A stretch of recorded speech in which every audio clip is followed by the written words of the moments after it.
am sorry if the camera angle is awkward. This is the first time I'm filming. Don't mind the mess over there. For anyone who doesn't know, which, if you don't watch my streams, you wouldn't, I fractured my big toe on my right foot about a week and a half ago. So, yeah, getting around is a little harder. But anyway, we are back here today. Finally, we're going to film a video. Isn't that exciting? So, today, we are going to start off just talking with my first impressions of Yakuza Like a Dragon. This is the PS5 version, just so you know. Not trying to ooh, but just because there's, it's a difference between how that runs versus the PS4. But anyway, let's move right on to the story.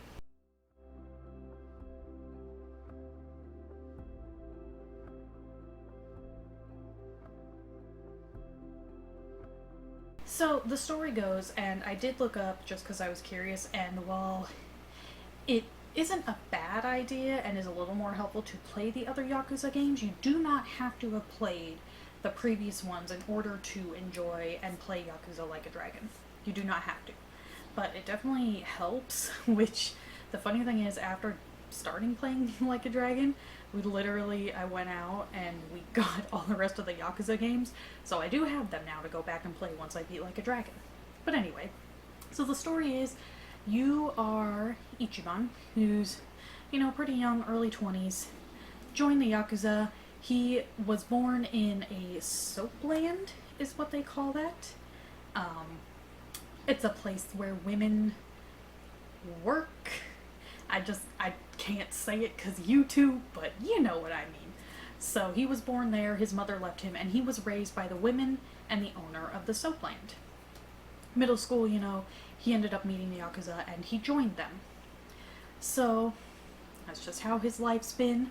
On the night of New Year's Eve, one of the higher-ups in his particular family end up killing someone from a different gang, which then leads to the leader asking Ichi if he will take the blame for the murder because he can't afford for the other guy to go to jail.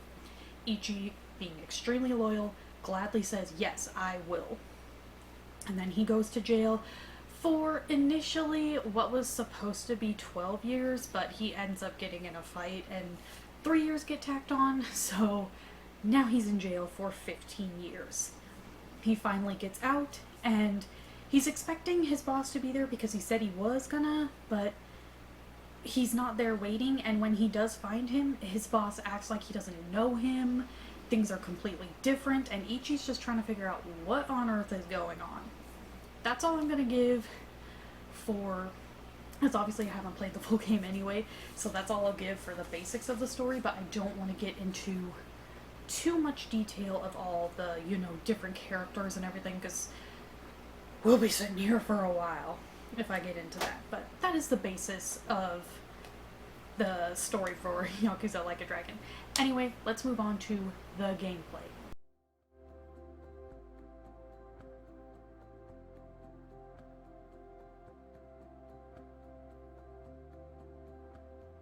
So the gameplay goes as follows. It's, I thought it was going to be more like open world, but it's not. It's more like a JRPG. You get, your normal basic attacks, and then you have things that are magic attacks. Right now I only have one character who really has any elemental magic attack, but it's not a big deal. You have your normal party system.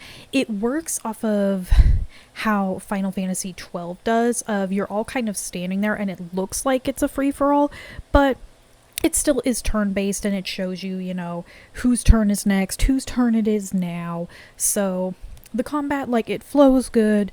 I like how it works. Honestly, you get also basically random encounters, kind of like Pokemon. And for instance, people see you and want to fight you and everything. As you can see, we have now, it's my character, next is the next dude, so you can plan accordingly for what you're gonna do.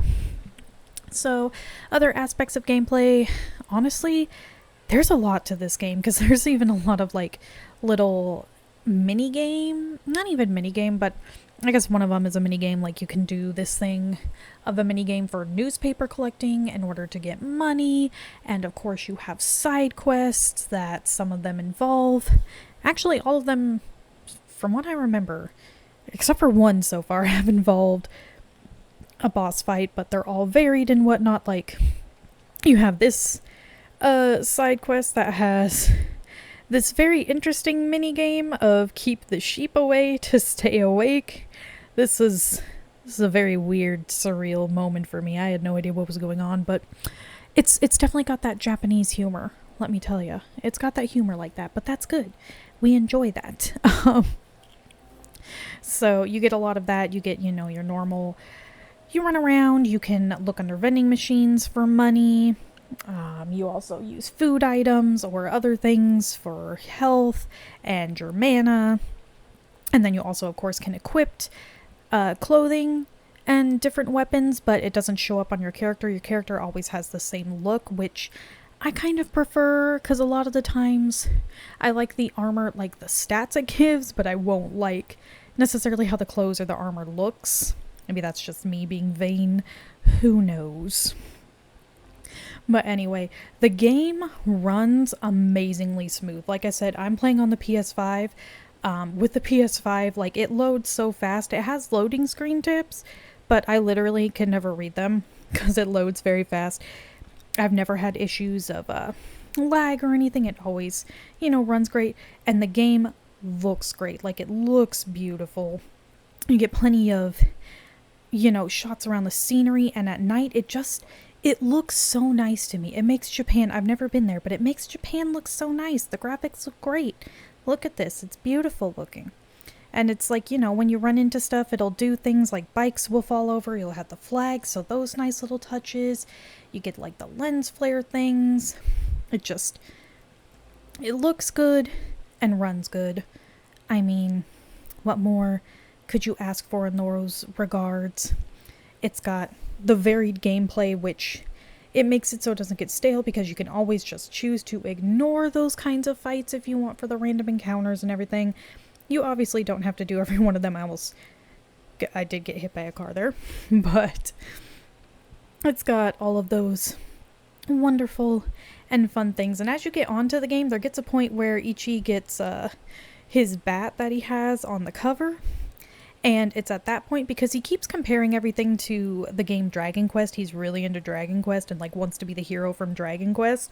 So, like, the enemies will then transform in Ichi's eyes to very interesting things. Let me tell you, it makes the game quite interesting.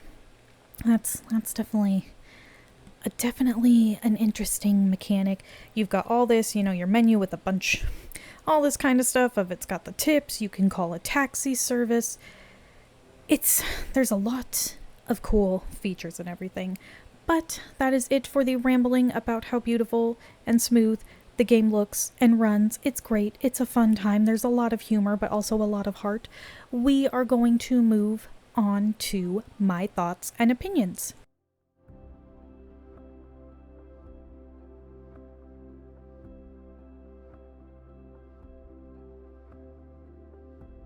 So, my initial thoughts and opinions, I mean, the fact that I said at the beginning of this video I ended up buying all of the Yakuza games, I feel like is a pretty good indicator. I will say one thing interesting for me is I kind of thought that it was going to be more like a Japanese GTA, but honestly, playing it, I would maybe equate it more, and my husband even agrees, Senor Slovion, that he would equate it more to, like, basically, Saints Row. Like a Japanese Saints Row, honestly, is what it feels more like. Saints Row 3 specifically for Like a Dragon, because there's a lot of humor. Yeah. I think the stream is still archived right now on my Twitch of, meeting the Yakuza men dressed as babies. That was a weird way to end a stream, let me tell you. But anyway, so, because we both thought, like, never having really played a Yakuza game, and I'm not complaining, I'm just saying, like, for anyone maybe who's thinking like me, you thought it was more like a GTA, honestly, I would equate it more to a Saints Row. Again, not a bad thing at all. It is, honestly, I am really enjoying this game. Like, I've been playing it a ton. So there was one legitimate time, Cyberpunk, couldn't find the the disc for streaming, so I couldn't stream it, so I streamed Yakuza, but I have streamed it a couple times, Yakuza instead, because I wanted to. Like, even tonight, I'm honestly thinking I just might stream Yakuza again, just because I want to play it really bad. So, that doesn't tell you anything. Yeah, honestly, I am really enjoying my time with this game. It's fantastic. All the side stories so far have been, like, entertaining and, like, I feel varied enough. Some of them more serious, some funny, some a little longer, some shorter. Like, they're varied enough so far. I've been enjoying it. But, anyway, if you like this video, go ahead and leave a like. You don't have to, but it helps to let me know what y'all are enjoying. Go ahead, leave down below if you like, you know, Yakuza, or maybe what your favorite Yakuza game is. You know, could be a fun time. If you want to see more videos like this, go ahead and hit that subscribe button. I upload review videos every Monday and Friday, gameplay videos, and there's kind of something that might be else in the works. The video schedule might change a little bit, but every Monday and Friday is going to be video game reviews. Video game related reviews, topics. For instance, you know, like I've talked about exposing young children to horror games or whatever. But yeah, that will always stay the same. You can go ahead and hit that subscribe button though if you just want to make it easier. It's always a good idea. Twitter, Instagram, I have a Discord. It's all linked down below. Same with my Twitch. My Twitch schedule is also there, but it is Tuesday through Saturday. I stream starting at 8 p.m. Pacific Standard Time, Tuesday through Saturday, so if you want to come hang out and join. Love to have you. But anyway, that is going to be it, and I will see you all next time. Bye!